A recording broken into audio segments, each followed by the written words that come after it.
नमस्कार। मैं डॉक्टर श्रवण सैनी, सहायक आचार्य श्री राधेश्याम आर मुरारका, राजकीय महाविद्यालय नवलगढ़। आज इस वीडियो में अपन पढ़ेंगे शासन का एक महत्वपूर्ण अंग व्यवस्थापिका। क्या होती है व्यवस्थापिका?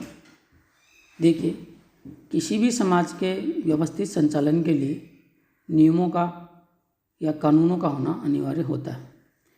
नियमों के अभाव में किसी भी समाज में शीघ्र ही अराजकता उत्पन्न हो जाती है। इसीलिए प्राचीन काल से ही प्रत्येक प्रकार के राजनीतिक समाज में नियमों के निर्माण के लिए संस्थाओं का अस्तित्व रहा है। प्राचीन काल में जब राजतंत्रीय व्यवस्थाएं थीं, तब राजा और उसके दरबारी हैं वो नियमों का निर्माण करते थे। लेकिन आधुनिक लोकतांत्रिक व्यवस्थाओं में जनता के द्वारा निर्वाचित प्रतिनिधियों की संस्थाएं कानूनों का या नियमों का निर्माण करती है। इन्हीं संस्थाओं को सामान्यतः व्यवस्थापिका या संसद है वो कहा जाता है। दूसरे अर्थ में किसी एक निश्चित भूभाग से संबंधित राजनीतिक समाज के लिए जो संस्था कानूनों का निर्माण करने की वैध सत्ता रखती है, उसी संस्था को व्यवस्थापिका या संसद है वो कहा जाता है। व्यवस्थापिका को अलग अलग देशों में अलग अलग नामों से जाना जाता है। जैसे भारत और ब्रिटेन में व्यवस्थापिका को संसद या पार्लियामेंट है वो कहा जाता है। जापान में व्यवस्थापिका को डाइट कहा जाता है। अमेरिकी संसद को वहाँ कांग्रेस कहा जाता है। स्विट्ज़रलैंड में व्यवस्थापिका को राष्ट्रीय सभा है वो कहा जाता है। तो अलग अलग देशों में नाम अलग अलग हो सकते हैं, लेकिन इसके कार्य और प्रकृति है वो प्रत्येक देश में एक जैसी है वो होती है। तो इस प्रकार जो शासन के 3 मुख्य काम होते हैं, कानून बनाने का, कानून लागू करने का और कानून की व्याख्या का। इन 3 कार्यों में कानून बनाने का जो काम करने वाली संस्था होती है, उसे ही व्यवस्थापिका या सामान्य भाषा में संसद या पार्लियामेंट है वो कहा जाता है। अब बात करते हैं व्यवस्थापिकाओं के संरचनात्मक विशेषताओं की। तो पहली विशेषता जो होती है इनकी, वो होती है सदनों की संख्या। सदनों की संख्या के आधार पर व्यवस्थापिकाओं के 2 प्रकार होते हैं, एक सदनीय व्यवस्थापिका और द्विसदनीय व्यवस्थापिका। जिन देशों में व्यवस्थापिका या संसद का केवल एक ही सदन होता है, वह एक सदनीय व्यवस्थापिका कहलाती है। वर्तमान में केवल चीन की संसद है, वही एकमात्र एक सदनीय व्यवस्थापिका का उदाहरण है। चीन को छोड़कर अन्य सभी देशों में जो संसद है वो द्विसदनीय होती है, यानी वहाँ संसद के 2 सदन है वो होते हैं। एक निम्न सदन होता है और एक उच्च सदन है वो होता है। और जहाँ 2 सदन होता है वही द्विसदनीय व्यवस्थापिका कहलाती है। अब बात करते हैं व्यवस्थापिकाओं के आकार की। तो विश्व में प्रत्येक देश की अपनी एक संसद या व्यवस्थापिका होती है, और विश्व में व्यवस्थापिकाओं का जो आकार है वो अलग अलग देशों में अलग अलग है वो होता है। सामान्यतः इसकी सदस्य संख्या 30 से लेकर 1000 तक है वो इसके सदस्यों की संख्या है वो होती है। छोटे देशों में कम संख्या होती है। चीन जैसे बड़े देशों में 1000 तक भी इनकी संख्या है वो होती है। लेकिन सामान्यतः इसकी जो आदर्श संख्या है वो 500 से 600 तक है वो मानी जाती है। अब बात करते हैं व्यवस्थापिकाओं के कार्यकाल की। तो व्यवस्थापिकाओं का कार्यकाल भी अलग अलग देशों में अलग अलग है वो होता है। सामान्यतः इनका कार्यकाल 2 वर्ष से लेकर 6 वर्ष तक का है वो होता है। अमेरिकी संसद का जो निम्न सदन है, जिसे वहाँ प्रतिनिधि सदन कहा जाता है, उसका कार्यकाल केवल 2 साल का होता है। जबकि अमेरिकी संसद का उच्च सदन सीनेट और भारतीय संसद का उच्च सदन राज्यसभा का कार्यकाल 6 वर्ष का भी है वो होता है। जापान में संसद के निम्न सदन का कार्यकाल 4 वर्ष का होता है। तो इस प्रकार अलग अलग देशों में संसद के दोनों सदनों के जो कार्यकाल है वो अलग अलग होते हैं। सामान्यतः 2 वर्ष से लेकर 6 वर्ष तक का कार्यकाल है वो इन सदनों का है वो होता है। अब बात करते हैं अपन व्यवस्थापिकाओं के कार्यों की, कि व्यवस्थापिका जो है वो काम क्या करती है।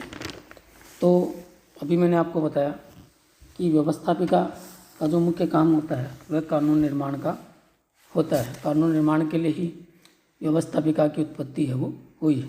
तो व्यवस्थापिका के कार्यों में उसका सर्वाधिक महत्वपूर्ण जो कार्य होता है वो होता है कानून निर्माण करने का। तो व्यवस्थापिका एक विशेष राजनीतिक समाज के लिए आवश्यक कानून निर्माण का कार्य करती है। यह सभी प्रकार के कानूनों का निर्माण भी करती है और पूर्व में बनाए गए कानूनों में संशोधन भी है वो करती है। कानून निर्माण के अलावा कार्यपालिका व्यवस्थापिका का दूसरा जो महत्वपूर्ण कार्य होता है वह होता है कार्यपालिका पर नियंत्रण रखना। तो कानून निर्माण के अलावा प्रत्येक देश में व्यवस्थापिकाएं जो हैं वहाँ की कार्यपालिका पर नियंत्रण भी है वो रखती है। जिन देशों में संसदीय शासन प्रणाली होती है वहाँ व्यवस्थापिका का कार्यपालिका पर अधिक नियंत्रण होता है। वहाँ व्यवस्थापिका प्रश्न पूछकर, पूरक प्रश्न पूछकर, निंदा प्रस्ताव आदि के माध्यम से जो है वो कार्यपालिका पर नियंत्रण वो रखती है। इनके अलावा संसदीय व्यवस्थाओं में जो कार्य व्यवस्थापिका होती है वो अविश्वास प्रस्ताव के माध्यम से कार्यपालिका को पद से मुक्त भी है वो कर सकती है। तो इस प्रकार संसदीय व्यवस्थाओं में चूँकि कार्यपालिका व्यवस्थापिकाओं के प्रति उत्तरदायी होती है, इसलिए कार्यपालिका पूर्ण रूप से व्यवस्थापिकाओं से नियंत्रित है वो होती है। इसके अलावा जहाँ अध्यक्षीय व्यवस्था होती है वहाँ भी जो व्यवस्थापिका होती है वह अनेक साधनों के माध्यम से कार्यपालिका पर नियंत्रण है वो रखती है। जैसे अमेरिका में अध्यक्षीय प्रणाली है तो वहाँ जो है वहाँ की व्यवस्थापिका जिसे कांग्रेस कहा जाता है वह महाभियोग के द्वारा राष्ट्रपति को हटा भी सकती है। इसके अलावा राष्ट्रपति के द्वारा की गई नियुक्तियों और संधियों के अनुमोदन की शक्ति वहाँ व्यवस्थापिका को प्राप्त है। उनके माध्यम से व्यवस्थापिका जो है वो कार्यपालिका पर नियंत्रण रखती है। अगली शक्ति है वित्तीय शक्तियाँ। प्राय संपूर्ण जो राष्ट्रीय वित्त होता है उसका नियमन और नियंत्रण व्यवस्थापिका ही करती है। व्यवस्थापिका की अनुमति के बिना सरकार न तो राजकोष से एक पैसा निकाल सकती है और न ही कोई नया कर वसूल सकती है। इसके लिए प्राय हर देश की सरकारें आगामी वर्ष के आय और व्यय का लेखा यानी बजट तैयार करती है और व्यवस्थापिका ही उस बजट को पारित है वो करती है। तो इस प्रकार वित्तीय क्षेत्र में व्यवस्थापिका का सबसे महत्वपूर्ण कार्य होता है बजट को पारित करना। अब बात करते हैं न्यायिक क्षेत्र में। न्यायिक क्षेत्र में व्यवस्थापिकाएं हैं वो क्या कार्य करती हैं। तो विश्व के अनेक देशों में व्यवस्थापिकाएं कुछ न्यायिक प्रकृति के कार्य भी है वो करती है। जैसे 2010 से पूर्व ब्रिटेन में संसद का जो उच्च सदन है लोक सभा वह अंतिम अपीलीय न्यायालय के रूप में कार्य करती थी। अमेरिका में राष्ट्रपति को हटाने के लिए जो महाभियोग लाया जाता है तब अमेरिका की संसद न्यायालय के रूप में कार्य करती है। तो ये महाभियोग एक न्यायिक प्रकृति का कार्य है वो होता है। इसके अलावा अनेक देशों में न्यायाधीशों को हटाने का दायित्व और शक्तियाँ हैं वो व्यवस्थापिकाओं को प्राप्त होती हैं। स्विट्जरलैंड में संविधान की जो व्याख्या का कार्य है वो वहाँ की संसद ही करती है और संविधान की व्याख्या का कार्य है वो अपने आप में एक न्यायिक प्रकृति का कार्य है वो होता है। व्यवस्थापिकाओं का जो अगला कार्य होता है वह होता है संविधान संशोधन का कार्य। और प्राय हर प्रकार के संविधान में संशोधन का प्रावधान होता है और ये संविधान में संशोधन करने की जो शक्ति है वो प्राय हर देश में व्यवस्थापिकाओं को ही प्राप्त है वो होती है। तो इस प्रकार जो संविधान संशोधन का जो कार्य है वो भी व्यवस्थापिकाओं का ही है वो होता है। व्यवस्थापिकाओं का अगला जो कार्य होता है वह होता है निर्वाचन संबंधी कार्य। अनेक देशों में व्यवस्थापिकाएं अनेक पदाधिकारियों का निर्वाचन भी करती हैं। जैसे भारत में राष्ट्रपति उपराष्ट्रपति का निर्वाचन है वो यहाँ की व्यवस्थापिका करती है। स्विट्जरलैंड में जो है वहाँ की बहुल कार्यपालिका का निर्वाचन वहाँ की संसद करती है।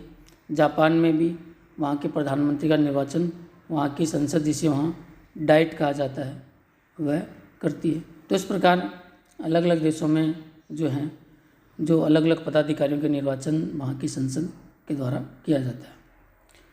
व्यवस्थापिका का अगला और आखिरी कार्य है राष्ट्रीय मुद्दों पर चर्चा और बहस करना। जब भी संसद के अधिवेशन होते हैं तो संसद अपने राष्ट्रीय मुद्दों और समस्याओं पर चर्चा करती है और उन चर्चा के माध्यम से उन समस्याओं के समाधान निकल कर आते हैं और उनके अनुसार ही फिर वो समाधान है वो किए जाते हैं। जैसी राय संसद की होती है उसके अनुसार कार्यपालिका जो है वो आगे कार्य है वो करती है। तो ये हैं व्यवस्थापिकाओं के प्रमुख कार्य। अब अंत में एक और प्रश्न है जिस पर अपन जो व्यवस्थापिकाओं से संबंधित है जिस पर अपन चर्चा करेंगे। वो प्रश्न है कि क्या व्यवस्थापिकाओं का पतन हो चुका है या अवनति है वो हो चुकी है। 19वीं शताब्दी तक पूरे विश्व में व्यवस्थापिकाएं अत्यधिक शक्तिशाली हुआ करती थी और पूरे शासन प्रणाली में शक्तियों का केंद्र व्यवस्थापिकाएं होती थी। लेकिन 20वीं सदी में अनेक ऐसे परिवर्तन हुए जिसके परिणाम स्वरूप जो व्यवस्थापिकाओं की शक्तियों में कमी हुई और कार्यपालिका की शक्तियों में अभूतपूर्व वृद्धि हुई। ये जो नया परिवर्तन देखने को मिला, इसी परिवर्तन को लॉर्ड ब्राइस ने अपनी पुस्तक मॉडर्न डेमोक्रेसी में व्यवस्थापिकाओं के पतन का नाम है वो दिया है। इसी प्रकार कैशिवीर ने भी व्यवस्थापिकाओं के पतन और अवनति पर चर्चा है वो की है।